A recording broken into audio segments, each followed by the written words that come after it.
Assalamualaikum warahmatullahi wabarakatuh. Alhamdulillahirabbil alamin. Wassalatu wassalamu ala Rasulillah wa ala alihi wa sahbihi ajma'in. Amma ba'd. Baiklah adik-adik sekalian, sebelum kita memulai pelajaran pada hari ini, ada baiknya kita berdoa terlebih dahulu. Berdoa dimulai.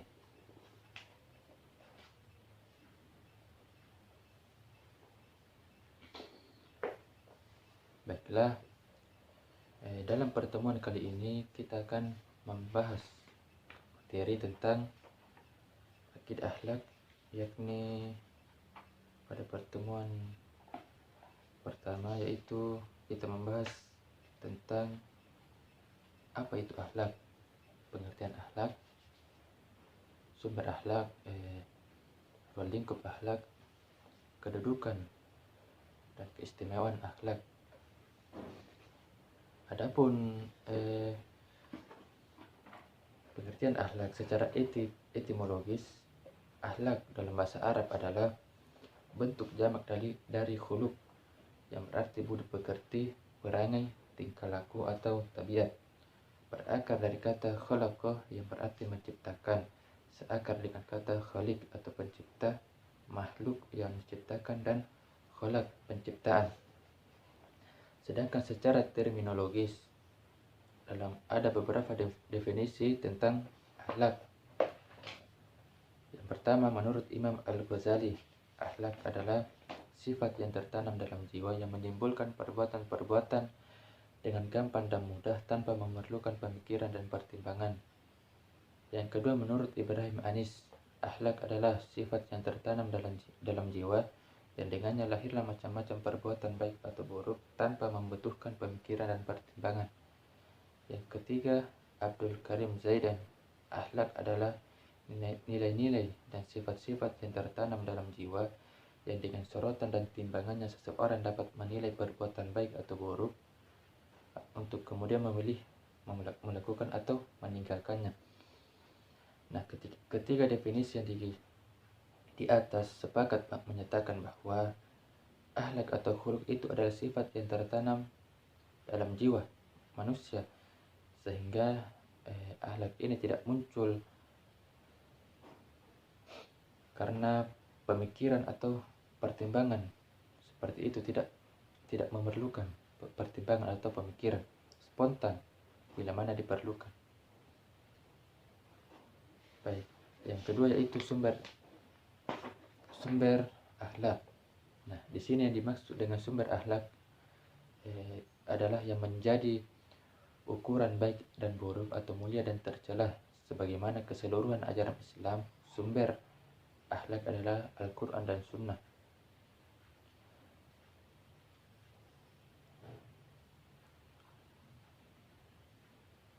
Bukan akal pikiran atau pandangan masyarakat sebagaimana pada konsep etika dan moral, dan bukan pula karena baik atau buruk dengan sendirinya sebagaimana pandangan Mu'tazilah. Dalam konsep akhlak, segala sesuatu itu dinilai baik atau buruk, terpuji atau tercela semata-mata karena syarak. Syarak di sini yaitu Quran dan Sunnah. Seperti contoh, kenapa sifat sabar, pemaaf, pemurah hati itu dinilai baik, tidak lain karena syarak menilainya baik. Begitu juga sebaliknya, kenapa tidak bersyukur, dendam, kikir, dan yang lainnya dinilai buruk, tidak lain karena syarak menilainya buruk. Seperti itu.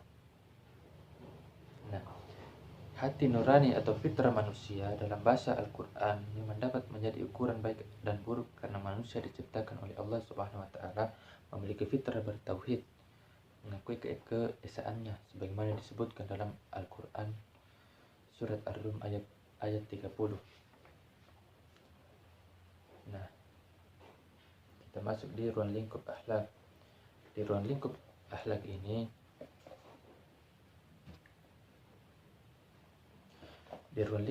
ini, Muhammad Abdullah Dras dalam bukunya Dustur Al-Akhlaq fi Al-Islam membagi ruang lingkup Islam menjadi 5. Ruang lingkup akhlak menjadi 5, yaitu yang pertama akhlak pribadi, Yang kedua, akhlak berkeluarga, akhlak bermasyarakat, akhlak bernegara, dan yang terakhir, akhlak beragama. Dari sistematika yang dibuat oleh Abdullah Dras, maka bagi kita bahwa ruang lingkup akhlak itu sangat luas, mencakup seluruh aspek kehidupan, baik secara vertikal dengan Allah Subhanahu wa taala maupun secara horizontal sesama makhluknya. Nah, adapun kedudukan dan keistimewaan akhlak dalam Islam, dalam keseluruhan ajaran Islam, akhlak menempati kedudukan yang istimewa dan sangat penting. Yang pertama, Rasulullah Shallallahu Alaihi Wasallam menempatkan penyempurnaan akhlak yang mulia sebagai misi pokok risalah Islam. Beliau bersabda, "Innama bu'itsu liatimma makarimal akhlak."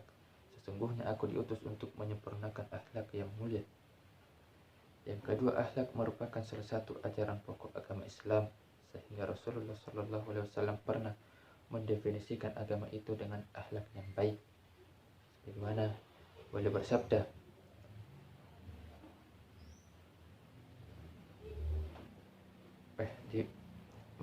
diriwayatkan bahwa seorang laki-laki bertanya kepada Rasulullah Shallallahu Alaihi Wasallam, "Ya Rasulullah, ma ad-din?" Faqala Rasulullah Shallallahu Alaihi Wasallam, "Husnul khuluq." Yang dimana pemuda ini bertanya, laki-laki ini bertanya, "Ya Rasulullah, apakah itu agama?" Maka Rasulullah menjawab, agama adalah akhlak yang baik. Pendefinisian agama Islam dengan akhlak yang baik itu sebanding dengan pendefinisian ibadah haji dengan wukuf di Arafah.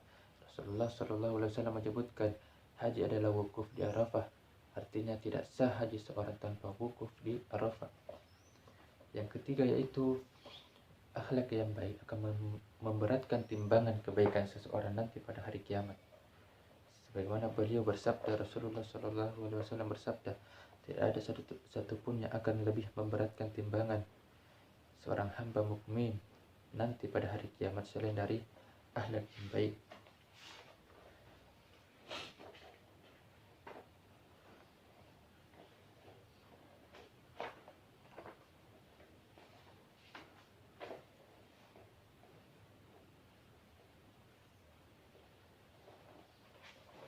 Kita masuk ke yang terakhir yaitu ciri-ciri akhlak dalam Islam. Yang pertama yaitu akhlak rabbani. Dalam Islam bersumber dari wahyu ilahi, termaktub dalam Al-Quran dan Sunnah. Di dalam Al-Quran terdapat kira-kira 1500 ayat yang mengandung ajaran akhlak, baik yang teoritis maupun praktis. Demikian pula hadis-hadis Nabi amat banyak jumlahnya yang memberikan pedoman akhlak. Sifat rabbani dari akhlak juga menyangkut tujuannya yaitu untuk memperoleh kebahagiaan dunia maupun di akhirat kelak. Yang kedua yaitu akhlak manusiawi. Ajaran akhlak dalam Islam sejalan dan memenuhi tuntutan fitrah manusia. Kerinduan jiwa manusia kepada kebaikan akan terpenuhi dengan mengikuti ajaran akhlak dalam Islam. Ajaran akhlak dalam Islam diperuntukkan bagi manusia yang merindukan kebahagiaan dalam arti hakiki, bukan kebahagiaan semu. Yang ketiga, akhlak universal. Yang dimaksud akhlak universal yaitu ajaran akhlak dalam Islam mencakup segala aspek hidup manusia, baik yang dimensial, vertikal maupun horizontal. Sebagai contoh, Al-Quran menyebutkan 10 macam keburukan yang wajib dijauhi oleh setiap orang, yaitu menyekutukan Allah, durhaka kepada kedua orang tua, membunuh anak karena takut miskin, berbuat keji baik secara terbuka maupun secara tersembunyi, membunuh orang tanpa alasan, sah makan harta anak yatim, mengurangi takaran dan timbangan, membebani orang lain kewajiban melampaui kekuatannya, persaksian tidak adil, dan mengkhianati janji dengan Allah. Ini termaktub di dalam Quran surat Al-An'am ayat 151 sampai 152. Yang keempat yaitu akhlak kesinambungan. Akhlak Ajaran akhlak dalam Islam berada di tengah antara yang menghayalkan manusia sebagai malaikat yang menitik beratkan segi kebaikannya dan yang menghayalkan manusia seperti hewan yang menitik beratkan sifat keburukannya saja. Manusia menuntut pandangan Islam memiliki dua kekuatan dalam dirinya, kekuatan baik pada hati nurani dan akalnya, dan kekuatan buruk pada hawa nafsunya.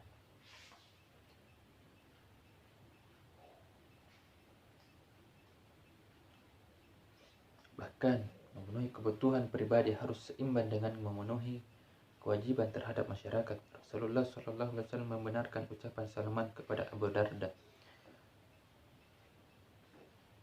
yakni sesungguhnya Tuhanmu mempunyai hak yang wajib kau penuhi, dirimu mempunyai hak yang wajib kau penuhi, istrimu mempunyai hak yang wajib kau penuhi, berikanlah orang-orang yang mempunyai hak akan haknya. Terakhir yaitu akhlak realistik. Ajaran akhlak dalam Islam memperhatikan kenyataan hidup manusia.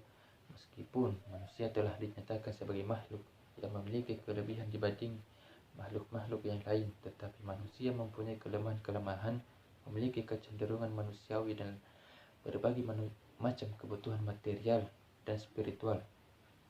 Nah, dengan kelemahan-kelemahan itu, manusia sangat mungkin melakukan kesalahan-kesalahan dan pelanggaran. Oleh sebab itu Islam memberikan kesempatan kepada manusia yang melakukan kesalahan untuk memperbaiki diri dengan bertaubat. Allah berfirman, yang artinya barang siapa terpaksa bukan karena membangkang dan sengaja melanggar aturan, tiadalah ia berdosa. Sungguh Allah Maha Pengampun dan Maha Penyayang. Terdapat dalam Quran surat Al-Baqarah ayat 173. Maka itulah tadi